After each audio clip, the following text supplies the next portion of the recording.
ladera del país.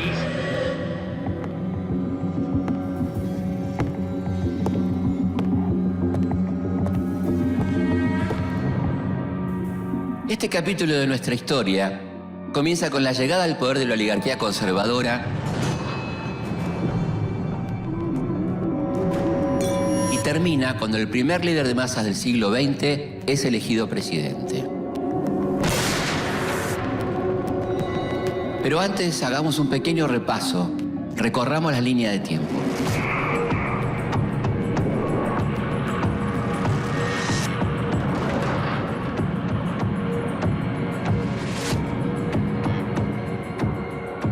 Con la llegada de Roca al poder y la federalización de Buenos Aires, concluye una prolongada guerra civil.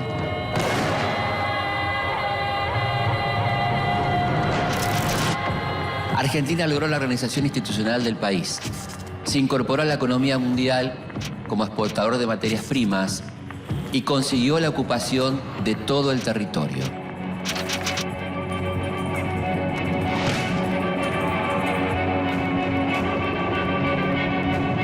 A sangre y fuego,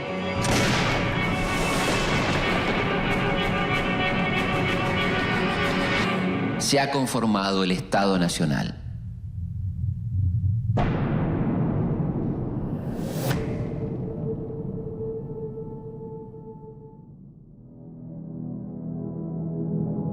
...1880 es un año central de la historia argentina.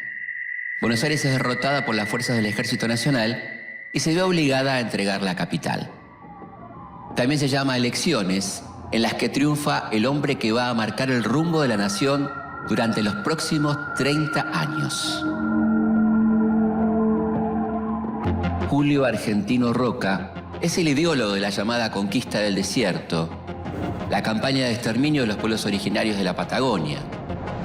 El ascenso de Roca al poder es parte de un recambio en la política local. Roca forma parte de la llamada generación del 80, un grupo de intelectuales y políticos que se piensan a sí mismos como la gente más sana, la mejor gente de la sociedad y por lo tanto los más aptos para gobernar. Creen que el país necesita de profundos cambios sociales y que esos cambios solo pueden llegar de la mano del capitalismo. Los hombres del 80 adhieren a las teorías científicas positivistas, que son la última moda en Europa, y creen que las innovaciones tecnológicas van a tener un progreso ilimitado.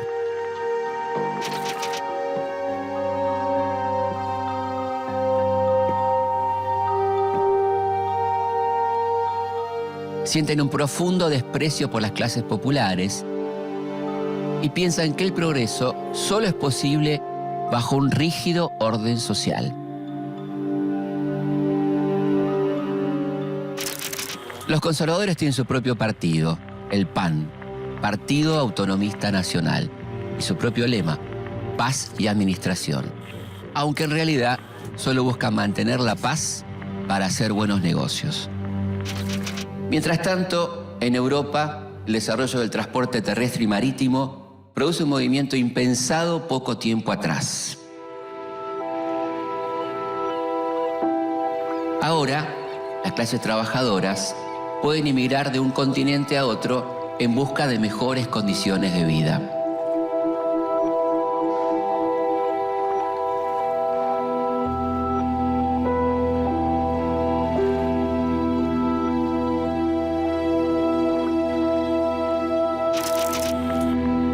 Esto permite la llegada al país de una cantidad enorme de inmigrantes. El régimen conservador pretende una inmigración anglosajona que transforme la cultura de estas tierras. Pero la mayoría de los trabajadores llegan de las zonas rurales y empobrecidas de Europa, como España e Italia, por ejemplo. Ante la aluvión de extranjeros, en Buenos Aires se inaugura un para nada confortable hotel de inmigrantes, donde los recién llegados pueden alojarse por unos pocos días para después ser enviados hacia las zonas de trabajo. Durante la presidencia de Roca, aumentan las inversiones extranjeras en nuestro país, sobre todo las británicas.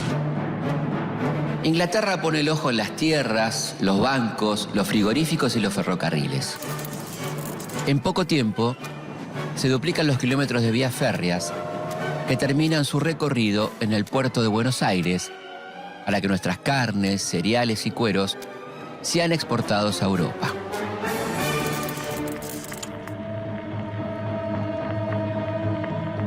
He abrigado siempre una gran simpatía hacia Inglaterra.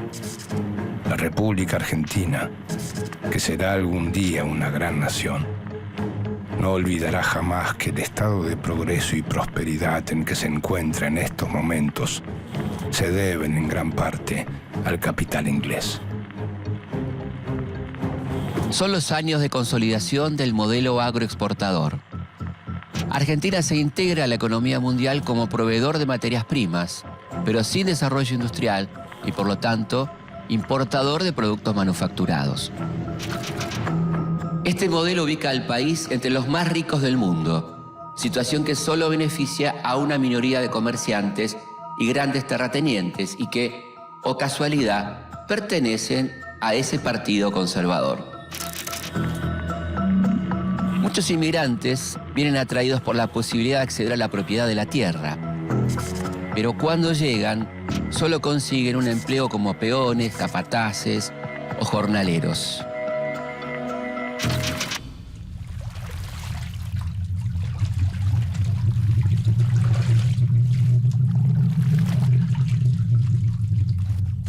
Gracias al fruto de su trabajo, muchos lograrán convertirse en pequeños comerciantes, constructores o chacareros de las ciudades y pueblos del interior.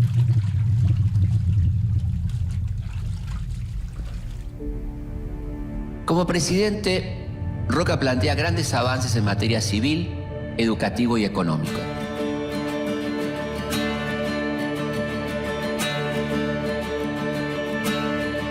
Roca también establece una moneda nacional, el argentino, que viene a reemplazar a la gran variedad de monedas que circulaban hasta el momento en el país.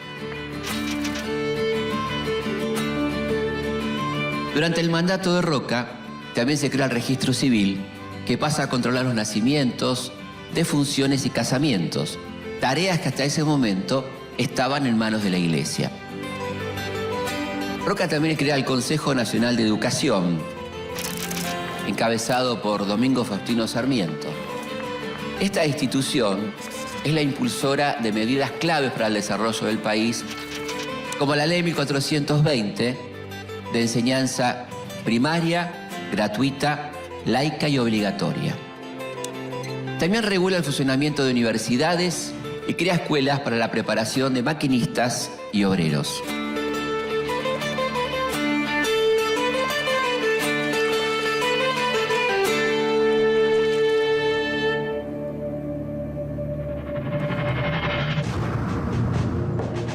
Los miembros de la generación del 80 creen que las mayorías populares no están preparadas para ejercer los mismos derechos que ellos.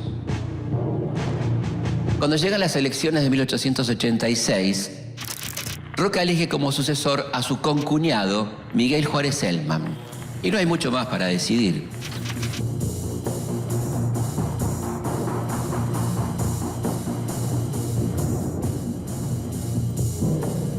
Miguel Juárez Celman.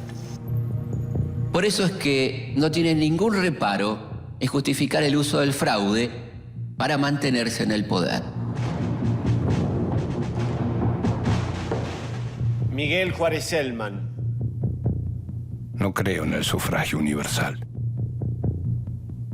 Consultar al pueblo siempre es errar, pues éste únicamente tiene opiniones turbias.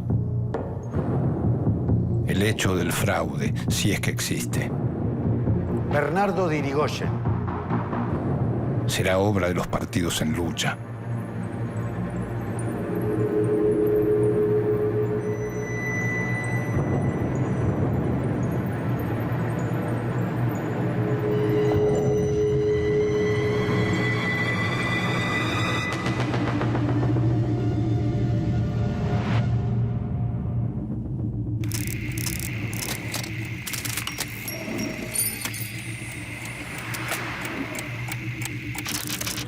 Como presidente, Miguel Ángel Juárez Celman lleva adelante una política liberal sin intervención del Estado.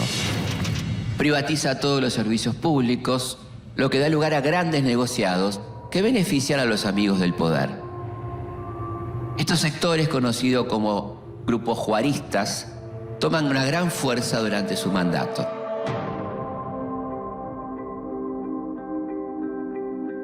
Todo esto sucede en un contexto de una alta inflación y una caída de los precios internacionales. El país se encuentra en una gran crisis. El pago de la deuda externa se hace insostenible, la desocupación se generaliza y se complica la situación de los trabajadores.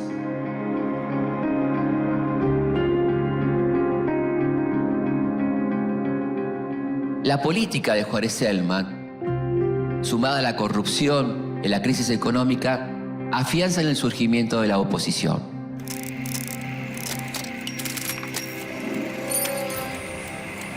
La nueva fuerza está integrada por grupos muy heterogéneos que habían quedado al margen del poder y se unen bajo el nombre de Unión Cívica. Rápidamente se convierte en la primera amenaza a la hegemonía del PAN. Uno de sus máximos referentes es un apasionado abogado y orador de barricada.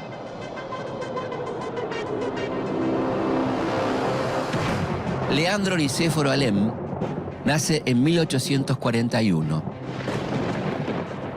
Hijo de un jefe de la mazorca rosista, a los 10 años presencia el ahorcamiento de su padre, lo que le deja una huella profunda en su carácter. En su juventud milita en el autonomismo, pero cuando la mayoría de los autonomistas se suma al PAN, Alem se opone y queda marginado. Es un defensor del sufragio universal y de los partidos políticos como la base de la democracia. Alem no es un político de convicciones inquebrantables. Como poeta inspirado e impetuoso duelista, es casi un personaje de literatura romántica. Además de Alem, en la Unión Cívica convive líderes muy distintos, como Bartolo de Mitre y José Félix Uriburu. Entre ellos tienen muchas diferencias, pero los une un objetivo común: derrocar al gobierno corrupto de Juárez Celman. Su primera acción es la Revolución del Parque, una revuelta en la que participan alrededor de 1.200 personas, entre civiles y militares.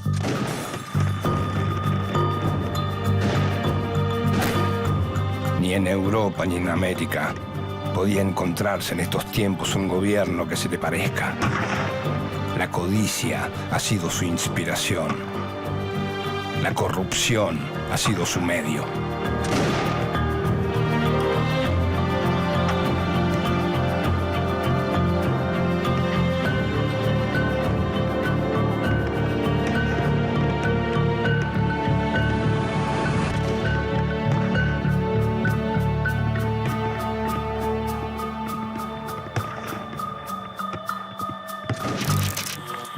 En un primer momento, los rebeldes logran su objetivo: tomar el parque de artillería, ubicado en la actual plaza de Tribunales. Pero luego de 3 días de intensos combates, son derrotados. Los muertos y heridos de ambos bandos se cuentan por cientos.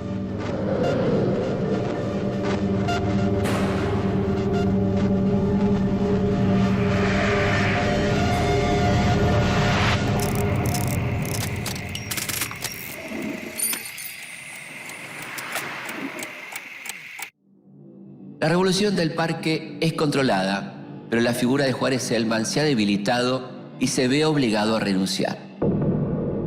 Quien lo reemplaza es su vice, Carlos Pellegrini, que a diferencia del presidente, estuvo al frente del campo de batalla. Carlos Pellegrini, el gringo, el piloto de tormentas, es el nuevo presidente que, si bien está 2 años en el poder, saca al país de la crisis. Es el precursor de las ideas industrialistas, crea el Banco de la Nación y la Caja de Conversión, que permite convertir pesos argentinos en oro. Es decir, es el inventor de la convertibilidad. Una convertibilidad que con algunos altibajos se mantiene durante 40 años. Y que solo es posible por el auge del modelo agroexportador que ubica a la Argentina entre los países más ricos del mundo. Si bien la revolución del parque es una derrota para la Unión Cívica, abre la posibilidad de una oposición organizada. La Unión Cívica se divide en la Unión Cívica Nacional, liderada por Mitre, y la Unión Cívica Radical, comandada por Alem. Los objetivos de la Unión Cívica Radical son elecciones libres y honestidad en la administración pública. Después de 10 años de total dominio, los conservadores se encuentran por primera vez con una amenaza real a su hegemonía.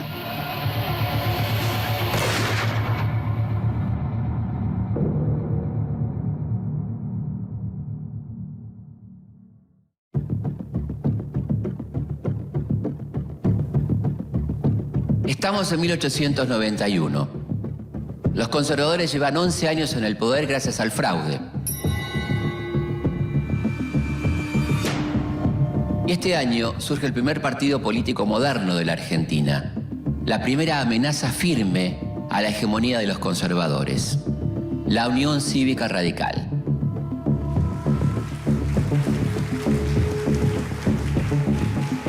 Se nos ha llamado radicales intransigentes. Aceptamos ese nombre con orgullo, porque no vamos a transar con las ambiciones de los impacientes y febriles. No hay quien pueda matar este espíritu que se llama radical. No derrocamos el gobierno de Juárez Celman para separar hombres y sustituirlos en el mando. No. Lo derrocamos para devolverlo al pueblo. ¡Bravo! ¡Así se habla!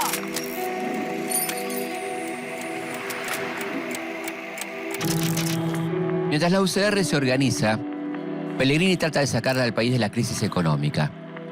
Pide a los empresarios y banqueros un préstamo para pagar la deuda y está dispuesto a responder al empréstito como sea.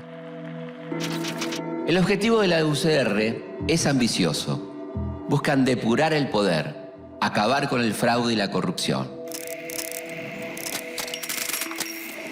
En las elecciones de 1892, la UCR asume la abstención revolucionaria. Decide no participar porque los comicios se realizan bajo estado de sitio y con cientos de opositores presos.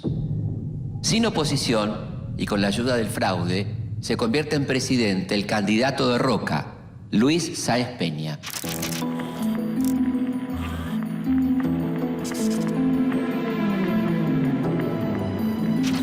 La Unión Cívica Radical denuncia la legitimidad del nuevo gobierno y se prepara para organizar una nueva revolución. El Partido Autonomista Nacional todavía resiste y los juaristas aún controlan la mayoría de las provincias. Los preparativos de la revolución están al mando de Alem, el líder de la UCR. Sin embargo, su liderazgo es disputado por otros dos correligionarios. Un hombre de fortuna y prestigio llamado Bernardo de Irigoyen y el sobrino de Alem, Hipólito Yrigoyen. Juan Hipólito del Sagrado Corazón de Jesús Irigoyen nace en 1852 en la ciudad de Buenos Aires. Es en apariencia un hombre revolucionario y popular, pero también muy contradictorio. En los últimos años ha tomado mucha fuerza y ha convertido la Unión Cívica Radical bonaerense en una poderosa organización.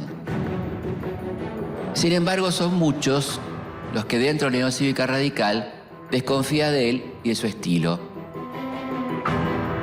Sobre todo aquellos dirigentes más ligados a las clases altas. Irigoyen odia las fotos y no le gusta dar discursos. Sin embargo, ya se perfila como un gran líder. En los próximos 40 años va a ser el personaje más amado por el pueblo y el más odiado por las élites. El 28 de julio de 1893 estalla la Segunda Revolución Radical.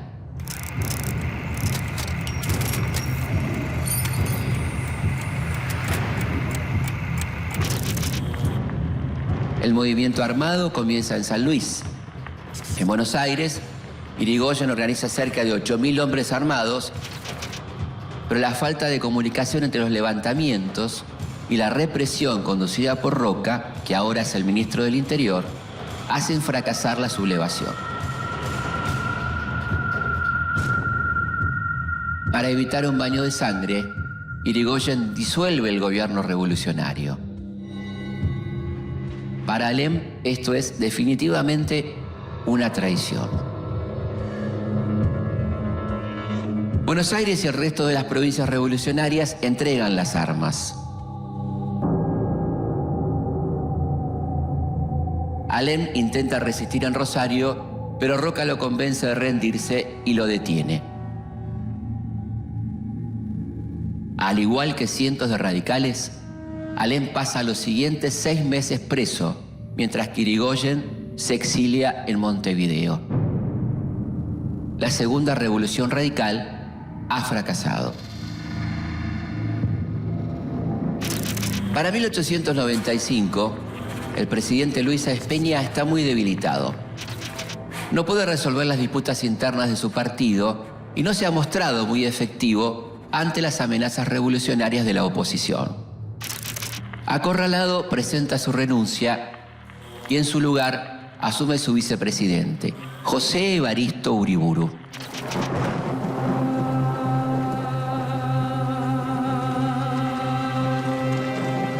Los que conocen a Alem saben que atraviesa un momento difícil. Tiene graves problemas económicos porque aportó todo su capital para financiar el partido y las revoluciones fallidas. Por otro lado, Alem arrastra desde siempre una personalidad melancólica y torturada por los hechos de la infancia. Muy deprimido y decepcionado por las actitudes de sus correligionarios, escribe en su testamento político: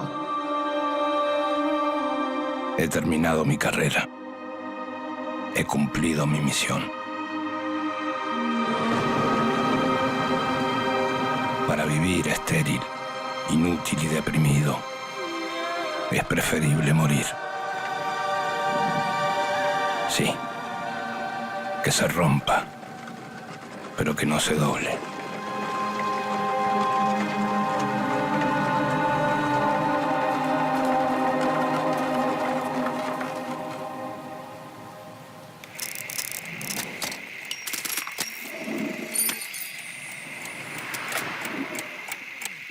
Dos años después de la muerte de Alem, llegan las próximas elecciones. Sin la presencia de su líder, el radicalismo se encuentra profundamente dividido.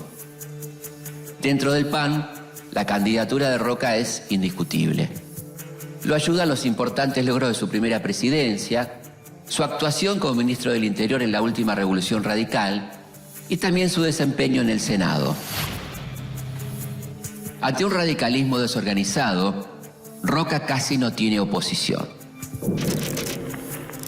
Por abrumadora mayoría, en 1898, el colegio electoral lo designa por segunda vez como presidente de la República.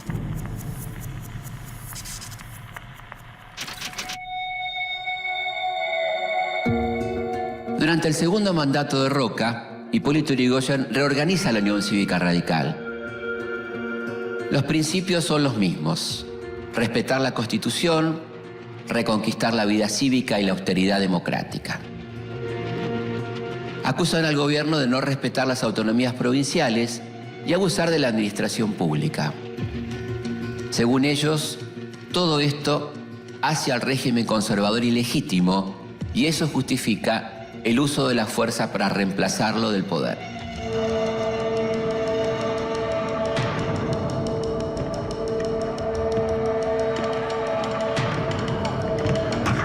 En febrero de 1905 estalla la tercera revolución radical. Esta vez los levantamientos se producen en Buenos Aires, Córdoba Mendoza y Santa Fe. Si bien la rebelión es rápidamente controlada, muestra que el radicalismo sigue vivo y con una considerable fuerza.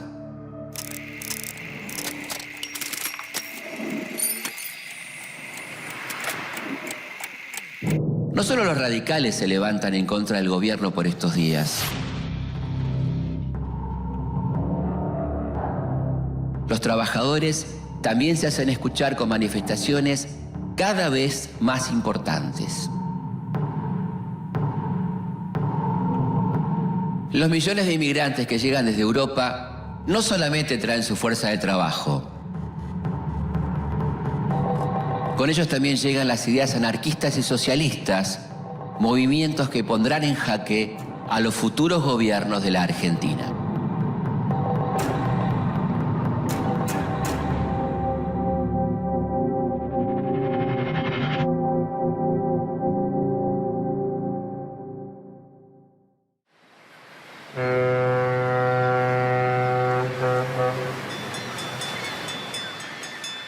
Entre fines del siglo XIX y principios del siglo XX, llega al país una enorme cantidad de inmigrantes que cruzan el Atlántico en busca de mejores condiciones de vida.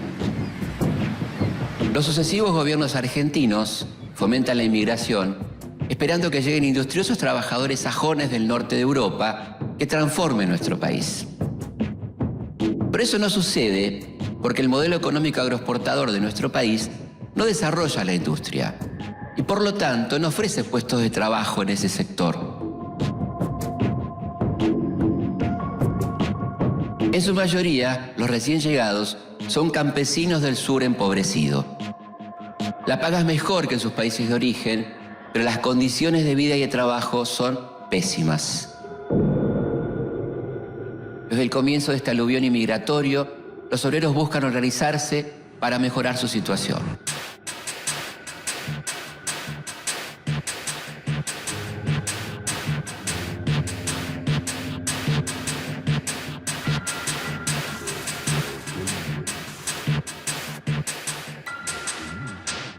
En un principio, se distinguen dos tendencias, los anarquistas y los socialistas.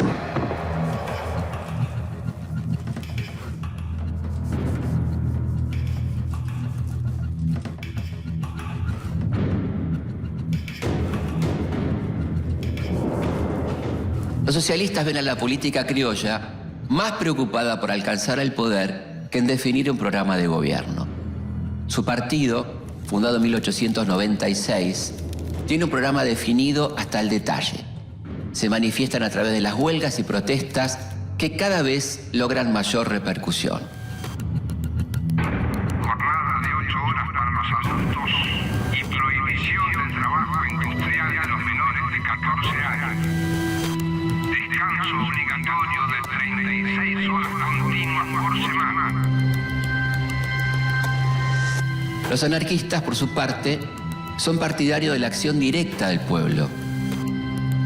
Creen que los partidos políticos distraen a las masas y les impiden ser combativas. Se agrupan en gremios y sindicatos y en 1901 forman la Federación Obrera Argentina, la FOA. El gobierno de Roca responde de inmediato a esta creciente organización del movimiento obrero. En 1902 aprueba la ley de residencia que le permite al Estado expulsar a los extranjeros que se involucren en cualquier conflicto social o político.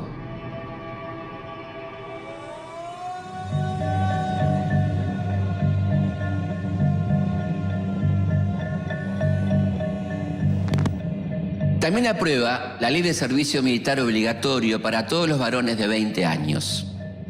Allí se enseña a obedecer a las autoridades y se imponen los valores nacionales promovidos por la oligarquía para contrarrestar los ideales llegados de Europa.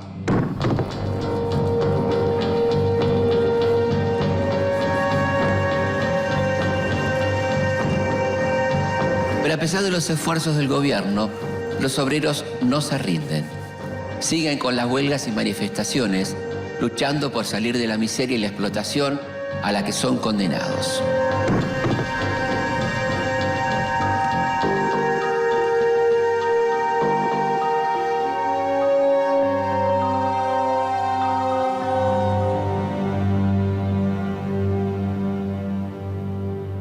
Roca impulsa una reforma electoral para buscar representación a los grupos disconformes de la oposición.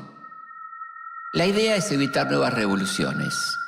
Los socialistas se incorporan, pero los anarquistas continúan por fuera del sistema de partido.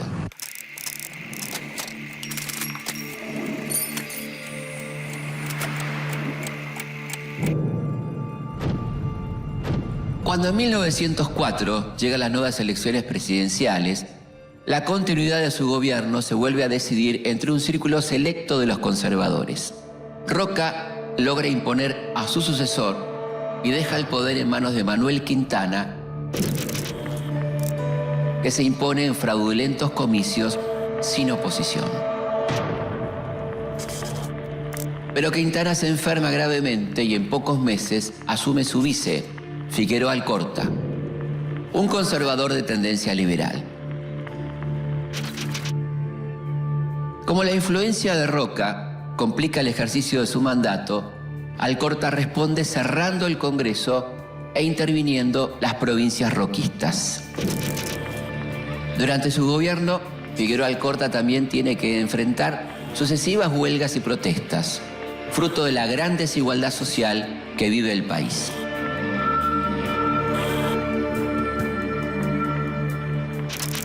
En 1907 tiene lugar una huelga muy particular, la huelga de inquilinos.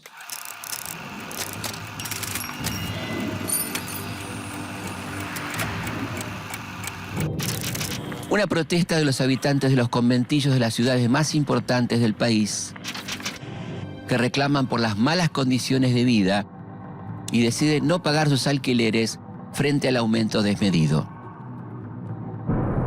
Pero a pesar de los desalojos, de la ley de residencia que amenaza con expulsar a los extranjeros y de la intervención policial, los obreros vuelven a levantarse denunciando sus pésimas condiciones de vida y trabajo.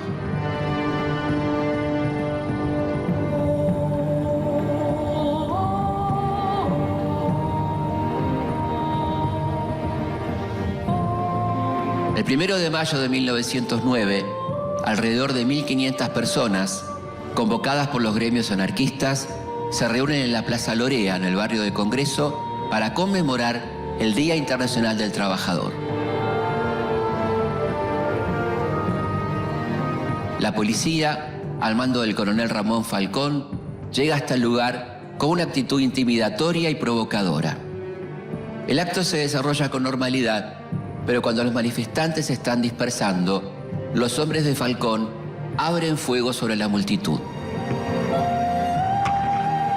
El propósito criminal cobarde, bien deliberado de nuestros enemigos, de nuevo se afirma sobre la matanza del pueblo obrero, pretendiendo ahogar con el crimen nuestros anhelos, nuestras obras revolucionarias, nuestro gesto libertario.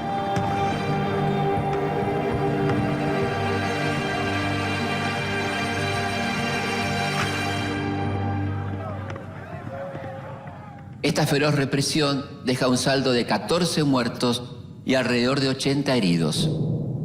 Y da inicio a una semana que va a ser historia, la Semana Roja.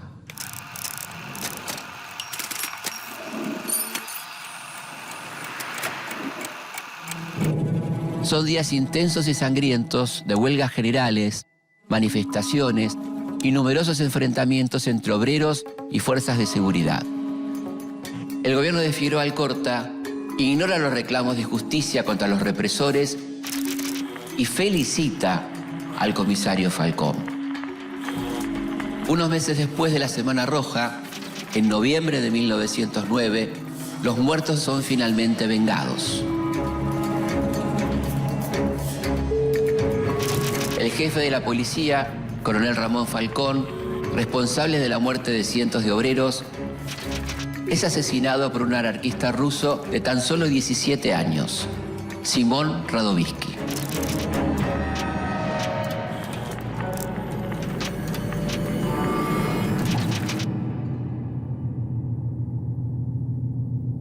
A pesar de este contexto de gran conflictividad social, el comercio exterior aumenta notablemente, lo que produce un periodo de prosperidad para las finanzas públicas.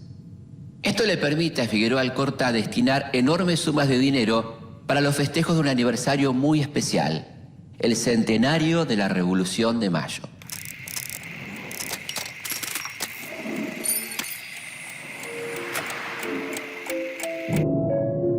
A principios de 1910 se acercan unas nuevas elecciones. Los anarquistas repudian las elecciones por considerarlas una maniobra de la burguesía fraudulenta y los socialistas se ven seriamente perjudicados porque ni los extranjeros ni las mujeres pueden votar. Nuevamente el fraude electoral es protagonista y se impone el candidato de Figueroa Alcorta, Roque Sáenz Peña. Entre abril y mayo de 1910, la Fora llama a un paro general. Se denuncia que en Argentina no hay libertad. Organizan una enorme manifestación a la cual concurren entre 40.000 y 100.000 trabajadores. El 13 de mayo se establece el estado de sitio para festejar el centenario en paz.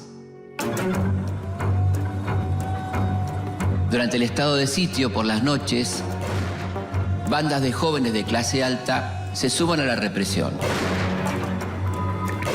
Son universitarios y miembros del Jockey Club que junto a la policía atacan la redacción de los diarios anarquistas y socialistas y locales judíos, turcos y armenios.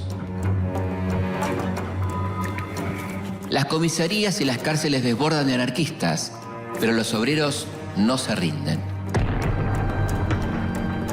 Explotan bombas en distintos sitios de la ciudad. Rápidamente se sanciona una ley que prohíbe la entrada de anarquistas al país y se establece la pena de muerte contra aquellos que cometan atentados. Además, se pena con la cárcel a toda persona que imprima o difunda material anarquista.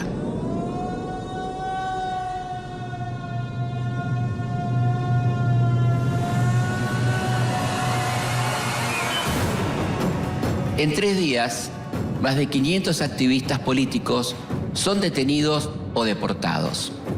El objetivo es frenar la agitación social y recobrar el control en vistas de los festejos del centenario. El nuevo jefe de policía, Luis de Lepiane, recluta civiles que se acercan a colaborar con la policía. Los nuevos integrantes reciben una credencial en donde se acredita su pertenencia honoraria a la fuerza.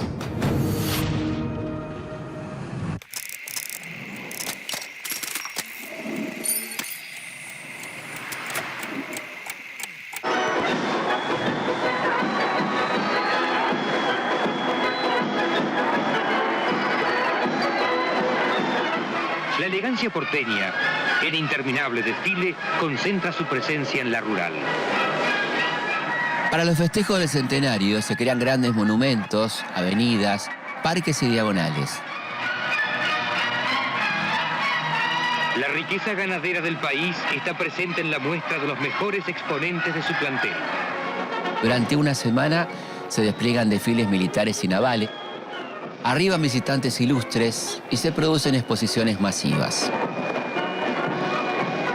Los fastuosos festejos del centenario le sirven a la élite para demostrar que la Argentina ha entrado al grupo de los países más prósperos del mundo, que esto ha sido posible gracias a las políticas que los conservadores liberales vienen impulsando desde 1862. La fiesta no es para todos. La desigualdad social es enorme y son muchos los que no reciben ningún beneficio de la prosperidad del país.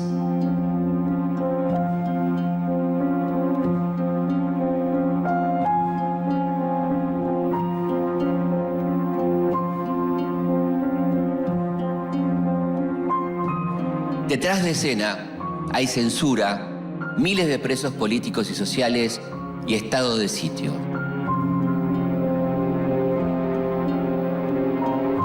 Para muchos de los habitantes de la ciudad no hay nada que festejar.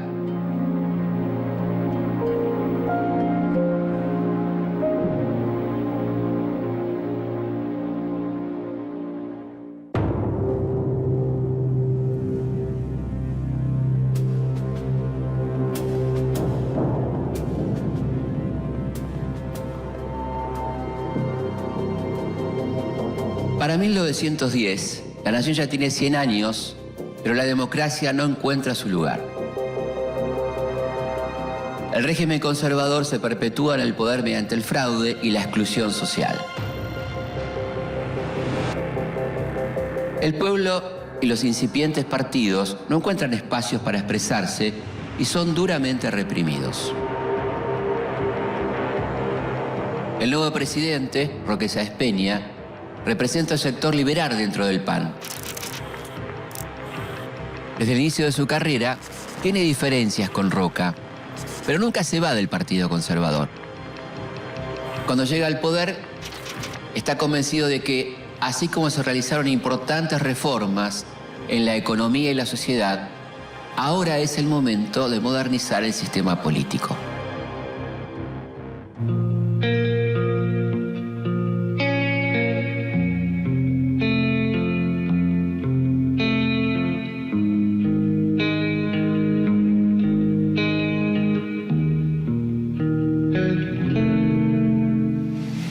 El nuevo presidente quiere integrar a los radicales y a los socialistas al sistema electoral para aumentar la legitimidad política del gobierno, modernizar el Partido Conservador y también avanzar en la solución del problema anarquista, trasladando la protesta de la calle al Parlamento.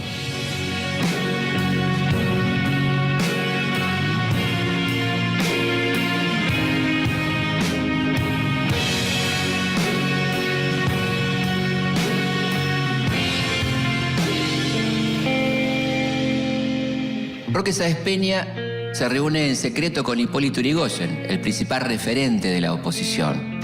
Sáenz Peña le expone el plan de la reforma electoral y le ofrece un gobierno de coalición con la UCR para poder implementarlo. Yrigoyen no acepta, pero le responde que si el voto es libre y sin fraude, el radicalismo va a participar de los comicios. A los pocos meses, el Ejecutivo presenta el proyecto en el Congreso. Propone el voto secreto y obligatorio y el sistema de lista incompleta que permite representación a las minorías. La ley se discute palabra por palabra durante un mes y medio hasta que a principios de 1912 se aprueba. Es la ley 8871, aunque es más conocida como la ley Sáenz Peña.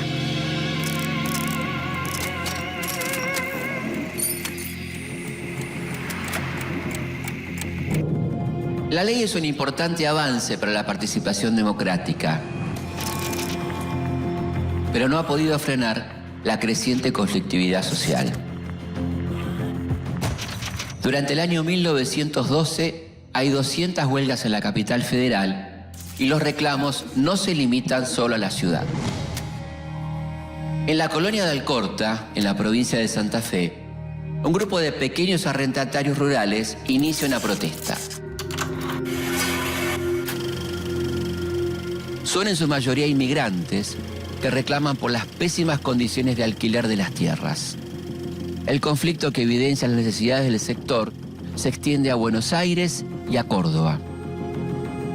Pronto se suman los chacareros en reclamo por las condiciones desiguales de comercialización de sus productos.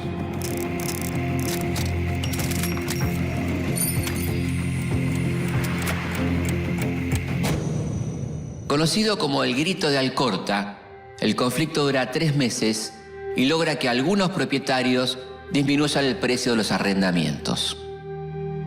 Una consecuencia de este levantamiento es la creación de la Federación Agraria Argentina, que representa a los pequeños y medianos productores, una organización rural que por el momento abre una alternativa a la hegemonía de la sociedad rural. Luego de la sanción de la ley electoral, que establece el voto secreto y obligatorio, y la reforma electoral, comienzan a aparecer nuevos partidos políticos y el presidente advierte a las provincias que no dudarán en intervenirlas si se concretan hechos de fraude.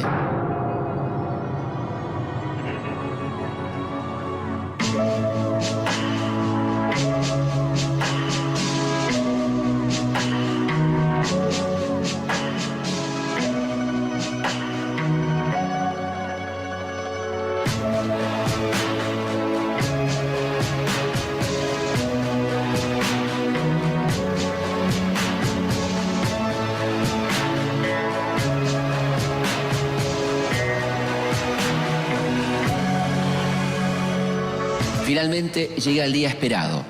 Después de años de fraude, la democracia da su primer paso. Las primeras elecciones libres se producen en Santa Fe y la capital federal. En ambas gana la Unión Cívica Radical con comodidad. El oficialismo, a pesar de haber comprado votos, pierde por un amplio margen. Estos resultados llevan al presidente a convocar a sus seguidores y a formar un partido nacional unificado que triunfa en Córdoba, Tucumán y Salta. Estas victorias le dan un poco de aire a los conservadores, pero no por mucho tiempo. Se acercan las elecciones presidenciales de 1916 y enfrente tienen a Hipólito Yrigoyen.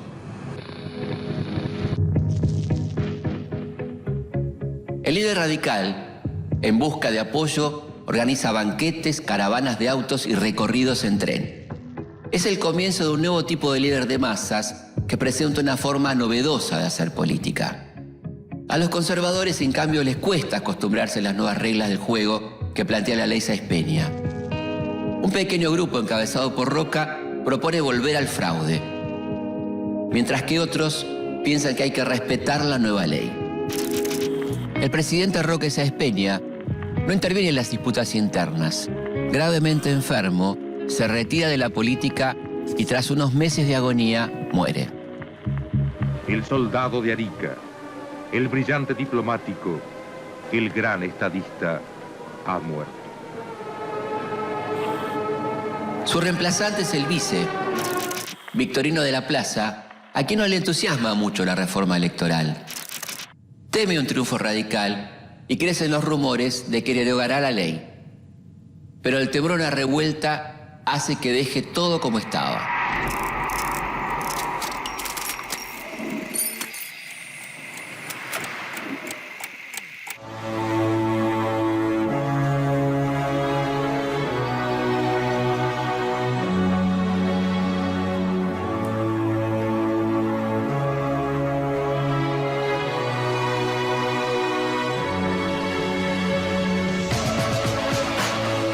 Finalmente, el gran día llega.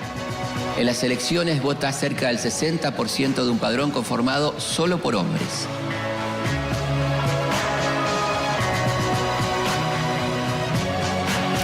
El radicalismo resulta vencedor.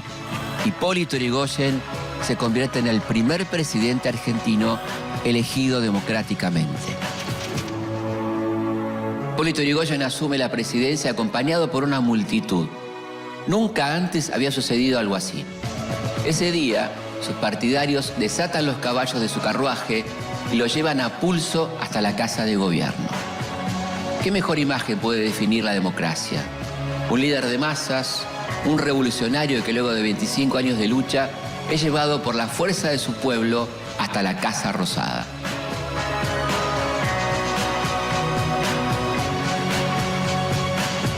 Para 1916, el país tiene un sistema político con mayor legitimidad.